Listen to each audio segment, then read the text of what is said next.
On today's episode of The Front Row, we are in the office of Dr. Eric Allen, who is principal musician in a number of ways across our city, and two of those are coming together this weekend. He is director of traditional music ministries at Lubbock's First United Methodist Church, and he's also the director of the Texas Chamber Winds, if I have that right. That's right. And those two things are coming together in a concert this weekend at First United Methodist Church, and we're going to visit with Dr. Allen about that. Eric, welcome back to the show. Thanks for being our guest. Oh, thanks, Glenn. It's good to be here. First of all, tell us a little bit about First Methodist Church and the concert series that is sponsoring these concerts. Absolutely. Well, for years, First United Methodist Church has provided for this community a special event called the Vesper Concert Series. We're in our 48th season right now. It's hard to believe, and I'm proud to be the custodian of that at this time. And it began with Gordon McMillan back in the late 70s, and we're still providing great concerts today. And so it's really been a pleasure to see that continue and evolve and all of the things. So right. The concerts are free of charge to the community. They're sponsored by our Friends of Music organization at the church, and it's something that's just been a nice community engagement activity that we've been thrilled to provide as part of our ministry. Right, excellent. And it's personal for you this time because you're the conductor, actually, of the ensemble that's performing, and it's a group that's not known to me, so I'm going to learn just as much as anybody. It's the Texas Winds. So who and what are they? So the Texas Chamber Winds it's a collective of actually university faculty from across the state of Texas.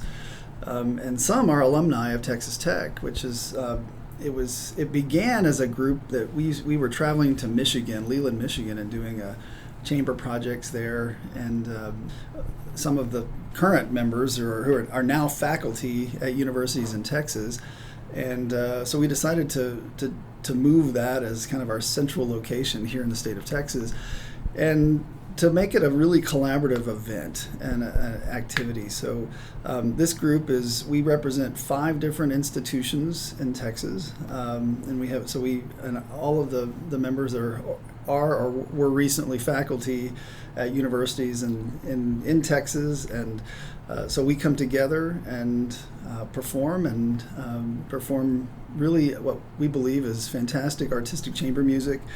This group has recently toured in Brazil and did the Rio Wind Festival in Rio de Janeiro a couple of years ago, and then performed at the International Clarinet Conference last year. And the opportunity to bring them here as part of the Vesper Concert Series was a really great treat to be able to bring them here and share this music with our community. Right. Well, how fun is that?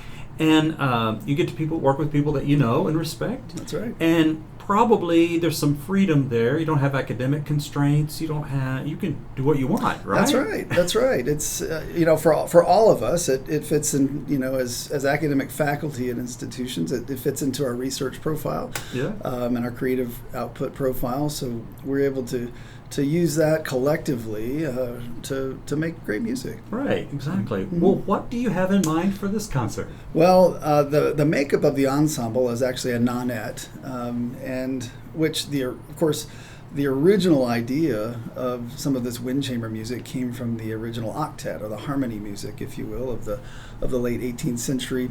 And so we're going to explore various eras and periods of music with this group.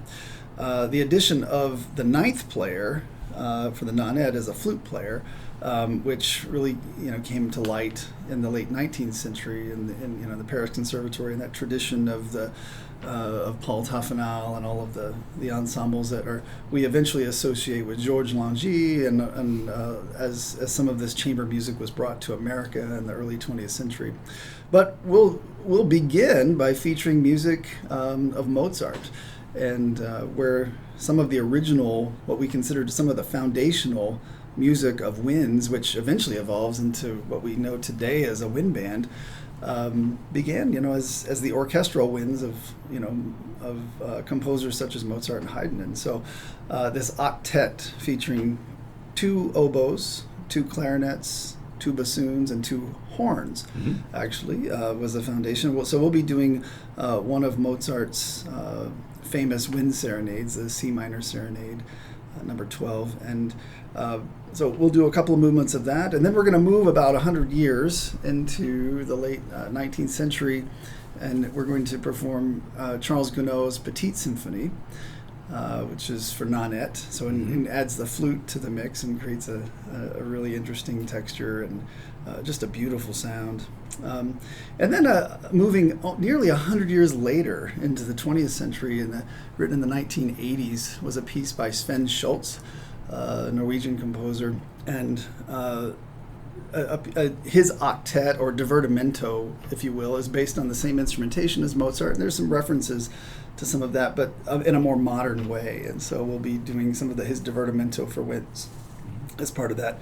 And then we'll close with a really fun transcription of the Carmen Suite of Bizet, and so which works really, really well for that ensemble. It's just a really nice transcription of that for 9 wind players. Right. So. And what a great program. People will really enjoy that. You mentioned several things that we probably ought to unpack just a little bit.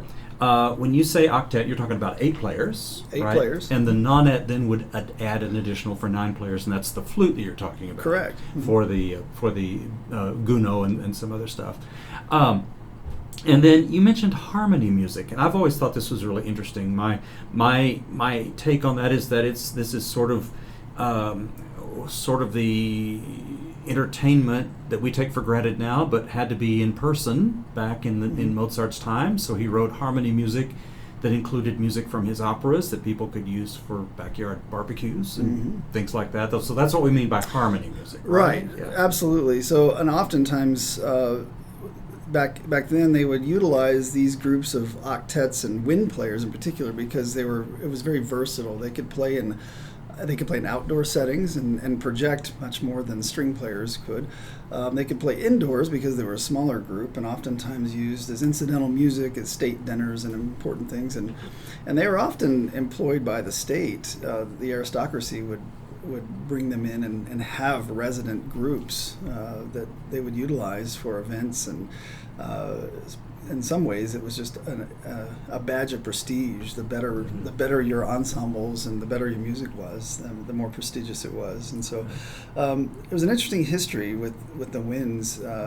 As we think of the wind band today, I mean, it was somewhat of a more utilitarian idea that they could be utilized in just a variety of settings. It was just a matter of convenience in many ways. But the ability of these instruments to play virtuosically is amazing. What these wind instruments can do and carry and project and then blend with other players it really is maximized. It's so interesting. You said so many things there, like utilitarian. It's true. Wind players, they can carry their instruments with them, indoor, outdoor. They can use popular tunes of the day. They can write music that's written just for them. I mean, wind band, it's a long history doing a lot of things. It sure is. It goes way back. Great. Yeah. Well, I noticed you put some French music, the Gounod and Bizet. It really works for winds, right? It really does. Sounds great. It's beautiful, and it just explores a very romantic sound, and the flute just adds this light, beautiful color and functions as a solo instrument as well. And so it's just it changes the sonority a little bit from the octet, but it's fun to be able to utilize these players and then combine and mix and do different things with them as well, which was very common. So. Absolutely. That sounds great. And that's all coming together this weekend. Tell us performance details. Sure. This weekend on April 19th, that's Sunday, at 5 o'clock at First United Methodist Church in the Sanctuary will be this concert. It's free of charge. It's open to the community, and we hope that everyone will come out and enjoy a beautiful time of music. The concert will conclude with a reception in the parlor of the church, which also is free, and all kinds of goodies and cookies and things like that we'd love to share, and we just appreciate the community, and we hope they'll come out and enjoy some great music. Excellent. Dr. Eric Allen is Associate Director of Bands at Texas Tech University School of Music. He is the Director of Traditional Music Ministries at Lubbock's First United Methodist Church. He is the conductor of the Lubbock Symphony Chamber Orchestra and the Texas Chamber Winds. Yes. My goodness. And so all of that, and a concert coming up this weekend, 5 o'clock at First United Methodist Church. Eric, as always, thank you for being our guest on the show today. My pleasure. Thank you.